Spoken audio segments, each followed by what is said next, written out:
So hello everyone, आपका स्वागत है वाइड व्यू जूनियर्स में और मैं हूं सिपकांत राजावत और आपका स्वागत है। तो देखो, जैसे कि तुमने थंबनेल में देख लिया होगा, ये पार्ट 2 होने वाला है हीट ट्रांसफर इन नेचर का। इससे पहले भी हमने एक पार्ट बना दिया, अगर आपने वो वाला नहीं देखा है तो ऊपर आई बटन पर क्लिक करो और जाकर देख कर आओ, देरी किस बात की है। तो चलो फटाफट से स्टार्ट करते हैं आज के क्वेश्चन आंसर। बाकी क्वेश्चन आंसर हमने उस वाली वीडियो में कर लिए हैं। क्वेश्चन आंसर स्टार्ट करने से पहले मेन चीजें रह गई, कॉपी पेन निकाल लो, आज की डेट डाल लो और बैठ जाओ दिल थाम के, क्योंकि आज हम क्वेश्चन आंसर स्टार्ट करने वाले हैं पार्ट 2 से, मतलब क्वेश्चन नंबर 5 से। क्वेश्चन नंबर 5 में हमारे पास क्या पूछा? क्वेश्चन नंबर 5 में हमसे पूछा है कि burning incense stick. Incense stick का मतलब क्या होता है सर? इंसेंस स्टिक का मतलब होता है अगरबत्ती। कि भाई कह रहा है कि एक जलती हुई अगरबत्ती को अगर एक फिक्स किया जाए, कहाँ फिक्स किया जाए? Poynting downward. डाउनवर्ड का मतलब है कि सर मान लो ये क्या है, ये कोई एक सरफेस मान लो, ठीक है, इसके ऊपर ये अगरबत्ती है। अब हम इसको अगरबत्ती अच्छे से बना ही देते हैं। ये रही मान लो अगरबत्ती, ठीक है, अगरबत्ती थोड़ी बड़ी होगी, कोई दिक्कत की बात नहीं है। ये मान लो अगरबत्ती है और ये जल रही है, ठीक है, इसको ऐसे फिक्स किया गया। वैसे हम अगरबत्ती कैसे लगाते हैं? हम लोग ऐसे अगरबत्ती लगाते हैं, अपवर्ड, ठीक है, बट हमने इस बार क्या किया है? डाउनवर्ड लगाई है। डाउनवर्ड से क्या होगा? तो हमें ये बताओ कि which directions would the smoke from the incense stick, मतलब अगरबत्ती से जाएगा। हमें डायग्राम बना के भी दिखाना है, तो डायग्राम मैंने सामने बना दिया है। देखो, अगर ऊपर की साइड अगरबत्ती लगा रहे हैं तो उसका धुआं कहाँ जाएगा? ऊपर की साइड जाएगा। और नीचे लगाएंगे तो भी धुआं कहाँ जाएगा? ऊपर की साइड ही जाएगा। कोई चेंज नहीं आएगा। क्यों नहीं कोई चेंज आएगा? इसलिए नहीं आएगा क्योंकि जो लाइटर चीज होती है, मतलब जो गर्म हवाएं होती है, वो हमेशा ऊपर की तरफ जाती है। वैसे इसमें जो धुआं है वो कहाँ जाएगा? हमेशा ऊपर की साइड ही जाएगा। चाहे आप अपवर्ड लगाओ चाहे डाउनवर्ड लगाओ, धुआं हमेशा ऊपर की तरफ ही जाता है, क्योंकि वो हॉट होता है, क्योंकि वो गर्म होता है। और गर्म चीजें हमेशा किसकी तरफ जाती हैं? ऊपर की तरफ जाती है। तो इसका आंसर क्या होगा? Smoke moves upward because hot air and smoke are lighter. ये दोनों क्या होते हैं? लाइटर होते हैं कूल एयर से। इस वजह से ये हमेशा कहाँ जाएंगे? ऊपर की साइड जाएंगे, नीचे की साइड नहीं जाएंगे। तो डायग्राम जैसे कि मैंने बना दिया है। मेरी ड्राइंग थोड़ी सी बेकार है, लेकिन आप अच्छी सी ड्राइंग करके ये वाला जो फिगर है वो बना लेना। सिंपल मैंने बता ही दिया है। जितनी भी लाइट चीजें होती हैं, जो धुआं होता है, आपने धुआं भी देखा होगा, और कभी आग लगाओ तो धुआं जो होता है हमेशा ऊपर की तरफ जाता है। कभी भी ऐसा नहीं है धुआं नीचे की साइड जाए, हमेशा कैसे जाता है? ऊपर की साइड जाता है। या फिर सिंपल एग्जांपल पे कभी हॉट एयर बलून का नाम सुना होगा। हॉट एयर बलून क्या होता है? नाम से ही पता चल रहा है, हॉट एयर बलून। उसमें गर्म हवाएं होती हैं, और गर्म हवा की वजह से हॉट एयर बलून कहाँ जाता है? ऊपर की साइड जाता है। और उसमें अंदर से हम लोग क्या करते हैं? आग भी जलाते हैं। ऊपर की साइड लगी रहती है ना, अगर आपने फिल्मों वगैरह या एड वगैरह में देखा होगा। तो चलो आप क्वेश्चन नंबर अगला देख लेते हैं। अगले क्वेश्चन नंबर में हमसे क्या पूछा? 6 क्वेश्चन नंबर। बहुत सारे बच्चे पूछते हैं ये वाला क्वेश्चन कि सर इसके अंदर क्या है और इसका क्या आंसर होगा। क्वेश्चन में क्या है? हमारे पास दो टेस्ट ट्यूब दी गई है, टेस्ट ट्यूब 1 और टेस्ट ट्यूब 2। हमसे कह रहा है, हमसे क्या कह रहा है सर? हमसे ये कह रहा है कि ये दोनों टेस्ट ट्यूब लगाई गई है, इनके नीचे हमने क्या लगाई है सर? एक मोमबत्ती लगाई है। एक मोमबत्ती इसमें भी लगाई है और एक मोमबत्ती सर इसमें भी लगाई है। अब ध्यान से इस फिगर को देखना। इस फिगर में जो थर्मोमीटर है वो ऊपर की साइड लगा हुआ है, और इसमें जो थर्मोमीटर है वो नीचे की साइड लगा हुआ है, ठीक है। इसमें ऊपर की साइड लगा हुआ है, इसमें नीचे की साइड लगा हुआ है। हमसे कह रहा है कि फिगर में ए वाले में या बी वाले में कौन सा हाइयर टेम्परेचर रिकॉर्ड करेगा और क्यों करेगा। देखो सिंपल सी बात है, एक चीज होती है कन्वेक्शन। अगर आपको नहीं पता है मैं बता देता हूँ। कन्वेक्शन का मतलब होता है, एक सिंपल एग्जांपल पे लेते हैं कि कभी गैस देखिए, ये मान लो जैसे गैस है, ठीक है, ये क्या है? गैस है। ये गैस चूल्हा है, ठीक है। इसके ऊपर ये हमने चाय रखी है। चाय रखो या पानी रखो, मेन चीज ये होती है कि जो ऊपर की सरफेस होती है, ऊपर की जो मतलब चीजें होती हैं वो ज्यादा गर्म होती हैं एज कम्पेयर टू नीचे के। क्योंकि जब पानी गर्म होता है तो नीचे के मॉलिक्यूल्स हमेशा ऊपर जाते हैं। जैसे कि मैंने पिछले वाले क्वेश्चन में बताया था कि जो लाइटर चीजें होती हैं, जो गर्म चीजें होती है, वो ऊपर की साइड जाती है। सेम तरीके से इसमें भी क्या होगा? जो गर्म पानी होगा वो ऊपर की साइड जाएगा, और ऊपर की साइड जाएगा तो उसको बोलेंगे कन्वेक्शन। क्या बोलेंगे? कन्वेक्शन। क्योंकि जितने भी मॉलिक्यूल्स होते हैं, जैसे मान लो ये रहा, ये टेस्ट ट्यूब, इसके अंदर ये पानी भरा हुआ है। नीचे से हम इसमें आग लगाएंगे, ठीक है, इसमें आग लगाएंगे। जब हम इसमें आग लगाते हैं, क्या लगाते हैं सर? आग लगाते हैं। तो आग लगाने के बाद इसमें, एक मिनट, ये थोड़ा सा वो क्या बोलते हैं इसको हम लोग, स्विच। तो जब इसमें हम आग लगाते हैं, इसके अंदर जो छोटे छोटे मॉलिक्यूल्स होते हैं जो गर्म होते हैं, तो जो गर्म पार्टिकल होते हैं वो ऊपर की साइड जाते हैं। नीचे गर्म हो जाता है क्योंकि जो डायरेक्ट इन ये जो नीचे वाले पार्टिकल्स हैं किसी भी चीज़ के, वो डायरेक्ट किसके कांटेक्ट में आते हैं, आग के कांटेक्ट में आते हैं, वो ज़्यादा गर्म हो जाते हैं। जब ज़्यादा गर्म हो जाते हैं तो ऊपर की साइड जाते हैं, और क्योंकि ठंडे पार्टिकल्स होते हैं वो नीचे की तरफ आते हैं। ठंडे पार्टिकल किसकी तरफ आते हैं, नीचे की साइड आते हैं, और गर्म पार्टिकल ऊपर की साइड जाते हैं। तो इसलिए जब गर्म किया जाएगा तो गर्म पार्टिकल सबसे ज़्यादा कौन सी साइड होंगे, नीचे की साइड होंगे। कौन सी साइड होंगे, नीचे की साइड होंगे। और ऊपर की साइड कौन से पार्टिकल्स होंगे, ठंडे पार्टिकल। और फिर वो धीरे धीरे से ट्रांसफर होते नहीं, जब गर्म पार्टिकल ज़्यादा हो जाएंगे तो जब ज़्यादा गर्मी आ जाती है तो ऊपर की साइड चले जाते हैं। तो सबसे ज़्यादा हाईयर टेम्परेचर कहाँ मेंटेन करा जाएगा, कहाँ मेजर होगा, नीचे की साइड। क्यों होगा, देखो सिंपल ऐसे है कि दो टेस्ट ट्यूब आपने लिया है, ठीक है। तो एक में क्या है, आपने नीचे की तरफ से इसमें वो लगाई है, अगरबत्ती, वो मोमबत्ती लगाई है, सॉरी। जब आप मोमबत्ती लगाते हो तो नीचे का पानी गर्म होगा, गर्म होने के बाद तो ऊपर की साइड जाएगा। लेकिन जब नीचे गर्म होगा, जब नीचे गर्म होगा, जब हाइयर टेम्परेचर होगा, तभी तो वो पानी ऊपर की साइड जाएगा, क्योंकि वो लाइट हो जाता है जब गर्म चीज़ें हो जाती। तो नीचे की साइड ही तो थर्मामीटर लगा है, जैसे ही नीचे गर्म होगा हाइयर टेम्परेचर मेजर किया जाएगा, क्योंकि ऊपर की साइड तो अभी भी कौन से हैं, कूलर पार्टिकल्स हैं। जब नीचे के ऊपर जाएंगे, जब नीचे के पार्टिकल्स ऊपर जाएंगे तो लेट मेजर होगा, लेकिन ये डायरेक्ट नीचे की साइड लगा, इसलिए इसमें जल्दी मेजर हो जाएगा। तो इसका आंसर क्या होगा, आंसर ये होगा सर कि थर्मोमीटर जो है फिगर नंबर बी में, इसमें रिकॉर्ड करेगा higher temperature sir, will record a higher temperature. क्यों रिकॉर्ड करेगा सर हाइयर टेम्परेचर, इसका रीजन भी है, this is because water gate heated by convection. जैसे कि मैंने बताया, कन्वेक्शन की वजह से वो हीटेड होगा, क्योंकि नीचे की साइड, जब नीचे की साइड ही तो वो लग रही है, क्या लग रही है, गर्माहट लग रही है, और नीचे के पार्टिकल जल्दी गर्म होंगे, तब वो फिर वो ऊपर की साइड जाएंगे कन्वेक्शन की वजह से। तो hot water rises upward, hot water ऊपर की तरफ चला जाएगा, but upper part near the thermometer, और upper part near the thermometer कैसा हो जाएगा, हॉटर हो जाएगा। कैसा हो जाएगा, हॉटर हो जाएगा। समझ गया ना ये वाला क्वेश्चन। चलो क्वेश्चन नंबर 7 देख लेते हैं, तला फॉर अ रीजन। अब हमसे कह रहा है, क्या कह रहा है सर, हमसे कह रहा है कि वाई, क्यों, hollow bricks used to construct the outer wall of house in hot region. हमसे कह रहा है कि ऐसी जगहें जहां ज्यादा गर्मी पड़ती है, जैसे कि राजस्थान वगैरह में जहां ज्यादा गर्मी पड़ती है, वहां पर जी हॉलो ब्रिक्स का इस्तेमाल क्यों किया जाता है। जैसे कि मैंने बताया है कि एयर जो होती है वो पुअर कंडक्टर होती है। कहीं लिख लो, मैं ही लिख देता हूं कि एयर जो होती है, air is poor conductor. Air क्या होती है sir, poor conductor, poor conductor.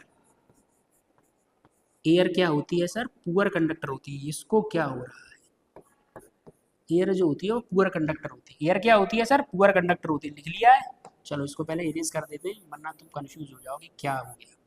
Air जो होती है वो पुअर कंडक्टर होती है, जैसे कि हमारे आंसर में भी लिखा है। तो एयर क्या होती है सर, पुअर कंडक्टर होती है। तो एयर को पता नहीं होता है, ठीक है।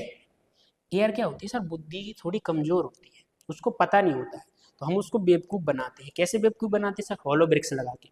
जब हमने सर हॉलो ब्रिक्स लगा दी तो वो क्या है, एयर आएगी पर इन हॉलो ब्रिक्स के अंदर फंस जाएगी, और जब वो फंस जाएगी तो वो पुअर कंडक्टर होती है, जिसकी वजह से अगर बाहर गर्मी है तो अंदर की तरफ, अंदर का टेम्परेचर गर्म नहीं कर पाएगी, क्योंकि सर वो जो एयर है वो बाहर फंस गई है।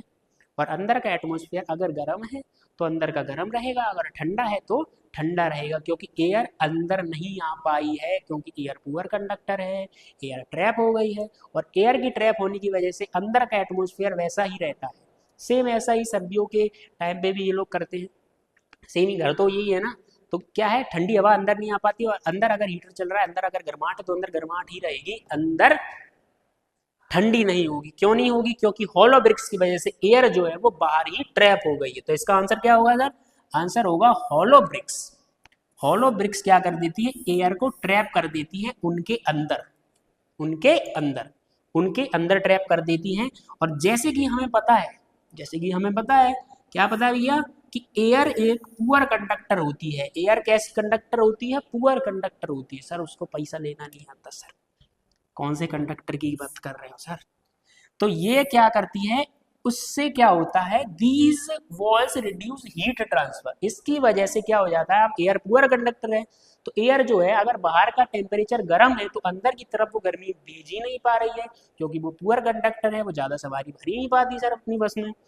इससे क्या होगा, अंदर का एटमोस्फेयर, हॉट रीजन के बारे में बात कर रहे हैं तो अंदर का एटमोस्फेयर कैसा रहेगा, सर्दियों में गर्मियों में ठंडा रहेगा, और सेम ऐसा ही रहेगा गर्मियों में भी और वैसा ही रहेगा सर्दियों में भी। अगर सर्दियां हैं तो बाहर का अगर टेम्परेचर ज्यादा है तो अंदर भी कैसा रहेगा, ज्यादा नहीं रहेगा, अंदर का रहेगा सेम रहेगा, क्योंकि एयर जो है वो पुअर कंडक्टर होती है और वो ट्रैप हो जाती है हॉलो ब्रिक्स के अंदर।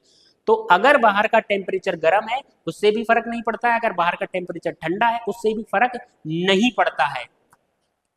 तो चलो आप क्वेश्चन नंबर 8 देखते हैं। हम क्वेश्चन नंबर 8 में हमसे क्या पूछा है, एक्सप्लेन करूं, क्या एक्सप्लेन करूं, explain in how large water bodies, हमसे कह रहा है कि एक्सप्लेन करो जो लार्ज वाटर बॉडीज होती है। लार्ज वाटर बॉडीज का क्या मतलब है, ओशियंस हो गए, सी हो गए, हमें बताओ कि वो prevent extreme temperature in area around them, वो अपने आसपास जितने भी जगह होती हैं वहां एक्सट्रीम टेम्परेचर क्या करती हैं, प्रिवेंट करती हैं। ऐसा क्यों, ऐसा इसलिए होता है, जैसे कि आपको मैंने लैंड ब्रीज के बारे में बताया होगा कि ये क्या है, एक छोटी सी ड्राइंग बना दे, ठीक है, ये रहा समुंदर का एरिया और यहाँ मान लो ये पेड़ वगैरह लगे हुए हैं, ठीक है, बड़े बड़े पेड़ होते हैं और इधर किसी का घर बना हुआ है, ठीक है, ऐसा घर बनाते हैं ऐसा लोग, इधर क्या बना है, किसी का घर बना हुआ है। अब क्या होता है, अगर इस तरफ टेम्परेचर हाई है तो गर्म हवाएं इस तरफ चलेंगी और ठंडी हवाएं इस तरफ चलेंगी, गर्म हवाएं इस तरफ चलेंगी, ठंडी हवाएं इस तरफ चलेंगी। मतलब अगर जो आसपास का एरिया है वहां गर्माहट है तो गर्म हवाएं समुंदर की तरफ जाएंगी, किसकी तरफ जाएंगी सर, समुंदर की तरफ जाएंगे, किसकी तरफ, समुंदर की तरफ जाएंगी। और अगर सर्दी हवाएं हैं तो भी किसकी तरफ जाएंगी, समुंदर की तरफ जाएंगी, किसकी तरफ जाएंगी, समंदर की तरफ जाएंगी या लार्ज वाटर बॉडीज की तरफ जाएंगी। तो इसका आंसर क्या होगा कि वाटर बॉडीज जो water heat up and cool down slowly, जो वाटर है वो आसपास के जो रीजन है उनमें क्या हो जाएगा, वो हीट भी जल्दी करेगा, water heat up and cool down धीरे धीरे करेगा, क्योंकि जो आसपास क्या है, देखो हमारे आसपास जैसे कि हम लोग जमीन स्तर पर लोग रहते हैं, जो समुद्र किनारे लोग रहते हैं उनके यहाँ क्या होगा, कूल भी जल्दी हो जा, कूल भी धीरे धीरे होगा और हीट भी कैसे होगा, धीरे धीरे होगा, क्योंकि इधर से इधर की तरफ ट्रांसफर हो रही है हवाएं और इधर से इधर की तरफ ट्रांसफर हो रही है हवाएं, तो सारी चीजें जो होती है गर्म हो या ठंडी वो धीरे धीरे ही होंगी। तो this moderate the climate of the coastal region, और ये क्या करेगा, आसपास के जो भी कोस्टल एरियाज होंगे वहां के टेम्परेचर को मॉडरेट करने में हेल्प करता है, तो प्रिवेंट वेरी हाई और वेरी लो टेम्परेचर। तो आसपास के रीजन में हम देखेंगे जहां समुद्र किनारे एरिया होगा वहां ना ज्यादा टेम्परेचर हाई होगा ना ज्यादा टेम्परेचर लो होगा, मतलब ज्यादा सर्दी भी नहीं पड़ेगी और ज्यादा गर्मी भी नहीं पड़ेगी। तो चलो आप क्वेश्चन नंबर 9 देख लेते हैं हम लोग। क्वेश्चन नंबर 9 में हमसे क्या पूछा, क्वेश्चन नंबर 9 में हमसे पूछा कि explain how water seeps through the surface of the earth and get shorted as the ground water. हमसे कह रहा है कि अर्थ के अंदर मतलब जमीन के अंदर सर पानी कैसे जाता है। सिंपल बात है, जैसे कभी कभी हमारे मन में ख्याल आता है कि जब हम हैंडपंप लगाते हैं या हम जब वाटर वेल लगाते हैं उसके अंदर पानी कैसे आता है, जमीन के अंदर सर पानी गया तो गया कैसे। इसका जवाब क्या है, तो जमीन के अंदर पानी जाने की सिंपल प्रक्रिया होती है, सिंपल प्रोसेस होती है। जब पानी ऊपर से आता है, जब बरसता है पानी, तो क्या करता है, जमीन पर रहता है, तो जमीन के अंदर मिट्टी कंकड़ से धीरे धीरे होते हुए वो नीचे की तरफ जाता है। जैसे कि कभी भी अगर आपके आसपास किसी के यहाँ समरवेल हुआ होगा या ये कुआं खुदा होगा तो कुएं में हम देखते हैं कि बहुत ज्यादा मिट्टी खोदने के बाद पहले मिट्टी निकलती है, फिर कंकड़ निकलता है और धीरे धीरे हम लोग पहुंचते हैं ग्राउंड वाटर की तरफ। किसकी तरफ पहुंचते हैं, ग्राउंड वाटर की तरफ, जहाँ एक्चुअल हमको वाटर मिलता है। और ये वाटर हमें कैसे मिलता है, वहाँ पहुंचता कैसे है, क्योंकि जब बरसात होती है, जब बरसात होती है तो जो पानी होता है वो सॉइल्स और रॉक के प्रोसेस के थ्रू, जिसको हम लोग क्या बोलते हैं, इनफिल्ट्रेशन प्रोसेस, इसको हम बोलते हैं इनफिल्ट्रेशन प्रोसेस। कौन सी प्रोसेस बोलते हैं सर, इनफिल्ट्रेशन प्रोसेस। इस प्रोसेस की वजह से जो पानी होता है वो धीरे धीरे इन पोर्स के थ्रू, जो सॉइल्स होते हैं, सेडिमेंट्स होते हैं, जो कि हमने पिछली साल भी पढ़ा है, इनके थ्रू होता हुआ कहाँ जाता है, एक्चुअल जो नीचे पानी होता है, जहाँ पाताल वगैरह बोलते हैं, जहाँ पानी नीचे स्टोर किया जाता है, जिसको हम बोलते हैं एक्यूफायर, उसके पास पानी जाता है और वहां जाकर क्या हो जाता है, इकट्ठा हो जाता है। और जब हम लोग क्या करते हैं, बोरवेल कराते हैं या जब हम लोग कुएं वगैरह खोदते हैं, तो उधर से हमको ग्राउंड वाटर मिलता है। और ये ग्राउंड वाटर पहुंचता कैसे है, इस प्रोसेस से पहुंचता है। जब मिट्टी, कंकड़ और सेडिमेंटेशन प्रोसेस होती है, उसके थ्रू धीरे धीरे पानी जो होता है वो ग्राउंड वाटर बन जाता है और वहां जाकर हमको धीरे धीरे मिलता है। तब आखिरी क्वेश्चन है आज का हमारा होने वाला है, और इस क्वेश्चन में हमसे क्या पूछा है, हमसे पूछा है कि वाटर साइकिल जो होती है, water cycle help in redistribution and replacement of water on the earth. हमसे कह रहा है कि जो वाटर साइकिल होती है वो क्या करती है, डिस्ट्रीब्यूट करती है, रीडिस्ट्रीब्यूट करती है पानी को अलग अलग जगह पर। आप अपना स्टेटमेंट क्या करें, जस्टिफाई करें। इसको जस्टिफाई करने से पहले मैं एक इमेज ऐड करना चाहूँगा इसमें, और वो इमेज होने वाली है कौन सी, ये देखो, ये इमेज होने वाली है ये। इस इमेज को आप ध्यान से देखें। इस इमेज में आपको कुछ दिख रहा होगा, क्या दिख रहा है, इधर एक सूरज दिख रहा है आपको, इधर एक सूरज दिख रहा है, इधर आपको एक वाटर बॉडी दिख रही है, और इधर क्या दिख रहा है, आपको दिख रहे हैं इधर जंगल, पहाड़ वगैरह। तो ये क्या है, ये पूरी हमारी एक प्रोसेस है। प्रोसेस कैसी है कि क्या होता है, जब सूरज आता है उससे क्या होता है, जो वाटर बॉडीज होती हैं उनका जो पानी होता है वो धीरे धीरे क्या हो जाता है सर, इवेपोरेट हो जाता है। और इवेपोरेट होकर वो क्या बनता है, वो बादल बनता है। क्या बनता है, वो बादल बनता है, जिसको हम बोलते हैं कंडेंसेशन। जिसको क्या बोलते हैं, कंडेंशन। तो ये जो इवेपोरेट होता है उससे ये जाके क्या बनता है, बादल बनता है। जब ये बादल पूरी तरीके से बन जाते हैं, तो बनने के बाद वो बादल कहाँ जाते हैं, वो जाते हैं ऐसी एरिया में, वहां जाकर वो बरसते हैं।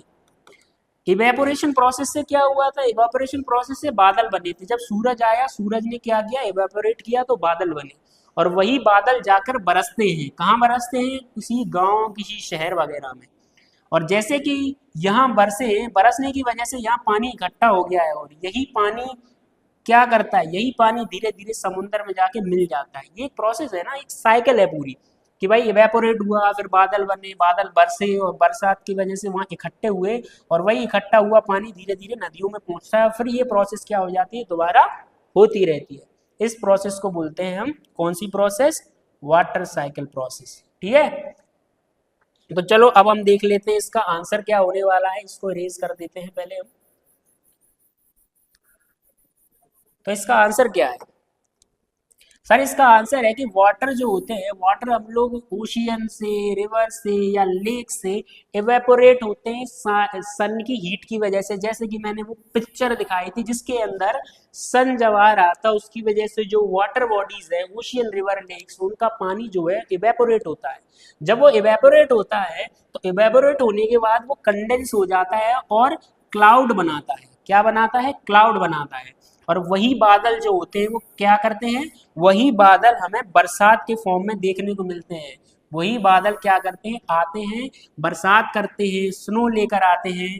और ये इसी को हम क्या बोलते हैं, वाटर साइकिल, या फिर cycle of distribution, cycle of distribution. और वही पानी दोबारा जाके हमें रिवर्स में, लेक में और अंडरग्राउंड सोर्सेस में देखने को क्या मिलता है, मिलता है। और यही पानी हम लोगों के इंश्योर करता है, बैलेंस करता है नेचर में। क्या करता है, नेचर में बैलेंस करता है। तो आज के लिए बस इतना ही क्वेश्चन होने वाले हैं। पार्ट 1 अगर आपने नहीं देखा है तो मैं बोलूँगा पार्ट 1 जाके देखो। और ये है इसका लास्ट वीडियो। होप है आपको हीट ट्रांसफर इन नेचर्स के क्वेश्चन आंसर और जैसे मैंने समझाया वो आपको समझ में आएगा। अगर आपको ये वीडियो अच्छा लगा तो लाइक करें, शेयर करें, दोस्तों के साथ सब्सक्राइब करें, और मिलते हैं नेक्स्ट वीडियो में। तब तक के लिए गुड बाय।